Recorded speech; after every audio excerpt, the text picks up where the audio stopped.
लोकसभा चुनाव के 2 दिन पहले भाजपा अगप गठबंधन को करार झटका। शिवसागर में असम गण परिषद के 30 पदाधिकारी राइजर दल में शामिल। अखिल गगोई द्वारा भाजपा की कठोर भाषा में समालोचना।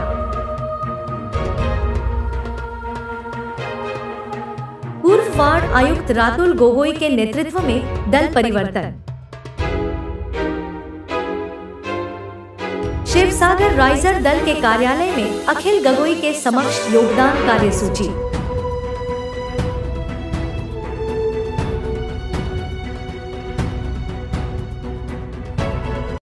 माने मुख्यमंत्री नकय कि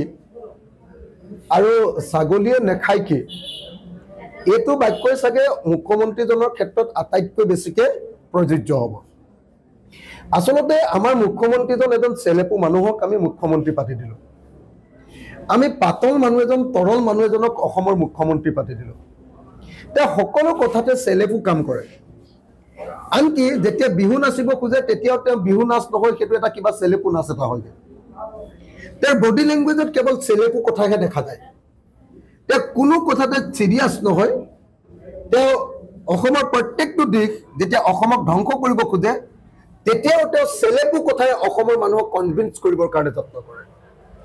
সকলোৱে জানে যে ৰাইজৰ দলে আৰু অখিল গগৈ আমি কেনেকৈ কাম কৰিছো। তেওঁ একদিন মোক কৈ আছে যে অখিল গগৈয়ে কিমানবাৰ কামাখ্যা মন্দিৰ দৰ্শন কৰিছে। তেখেতে কৈ আছে যে অখিল গগৈকটো আমি কামাখ্যা মন্দিৰলৈ যোৱা দেখা নাই। মই কামাখ্যা মন্দিৰ দুবাৰ নে তিনিবাৰে গৈছো দে, মিছা কৈ লাভ নাই। কিন্তু কামাখ্যা মন্দিৰ যোৱাৰ কিয় প্ৰয়োজন আছে? আমি অসমীয়া মানুহে নামঘৰক সন্মান কৰোঁ। আমাৰ উপাসনা স্থলীখনৰ নাম নামঘৰ। আমি প্ৰত্যেক দিনাই নামঘৰলৈ যাওঁ, আৰু যদি প্ৰত্যেক দিনাই নামঘৰলৈ নাযাওঁ প্ৰত্যেকটো নামঘৰৰ সন্মুখত মূৰটো দুপৰীয়া যাওঁ। আজি আঞ্চলিকতাবাদৰ কাৰণে এটা ভাল খবৰ।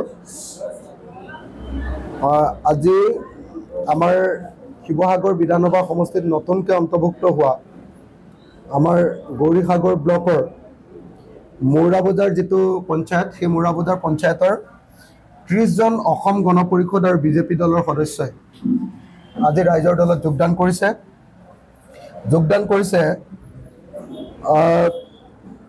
অগপৰ মৌৰাবজাৰ পঞ্চায়তৰ 9 নং ৱাৰ্ডৰ সম্পাদক মহেন্দ্ৰ গগৈ ডাঙৰীয়া আৰু মৌৰাবজাৰ পঞ্চায়তৰ 11 নং ৱাৰ্ডৰ 10 নং ৱাৰ্ডৰ প্ৰাক্তন ward commissioner ward member Ratul গগৈৰ নেতৃত্বত আজি এই যোগদান কাৰ্যসূচী অনুষ্ঠিত হ'ল। পুৰুষ মহিলা মিলি সৰ্বমুঠ 30 গৰাকীয়ে আজি যোগদান কৰিলে। ইতিমধ্যে যিসকলে যোগদান কৰিলে আপোনালোকে সকলোৱে তাৰ দৃশ্যসমূহ গ্ৰহণ কৰিছে। তো আচলতে অসম গণ পৰিষদ এই মুহূৰ্তত আপোনালোকে সকলোৱে জানে যে তেওঁলোকে আঞ্চলিকতাবাদী আদৰ্শৰ পৰা জাতীয়তাবাদী আদৰ্শৰ পৰা আঁতৰি আহিলে। আজি অসম গণ পৰিষদৰ জাতীয়তাবাদ বা আঞ্চলিকতাবাদৰ জকাটোহে অসম গণ পৰিষদৰ হাতত আছে। অসম গণ পৰিষদ আজিৰ দিনটোত বিজেপিৰ কেৱল লেমটো হোৱাৰ বাহিৰে বেলেগ কোনো তেওঁলোকৰ সক্ৰিয় ভূমিকা নাই। আনকি আটাইতকৈ গুৰুত্বপূৰ্ণ জাতীয় প্ৰশ্নসমূহতো তেওঁলোকে বিজেপিৰ পক্ষ গ্ৰহণ কৰিছে। আনকি কাৰ নিচিনা বিদেশী অহাৰ প্ৰশ্নটোতো তেওঁলোকে বিজেপিৰ পক্ষত ভোট প্ৰদান কৰিছে, কাৰ সপক্ষে ভোট প্ৰদান কৰিছে। সেইকাৰণে আজি অসম গণ পৰিষদৰ 29 জন সদস্য আৰু বিজেপি দলৰ এগৰাকী সদস্যই আজি আমাৰ ৰাইজৰ দলত যোগদান কৰিছে। আৰু ৰাইজৰ দলত যোগদান কৰি মহেন্দ্ৰ গগৈ ডাঙৰীয়া আৰু ৰাতুল গগৈৰ নেতৃত্বত যোগদান কৰিছে। আৰু তেখেতসকলে সংকল্প গ্ৰহণ কৰিছে যে আগন্তুক দিনত অসমত জাতীয়তাবাদী শক্তিক শক্তিশালী কৰিবৰ কাৰণে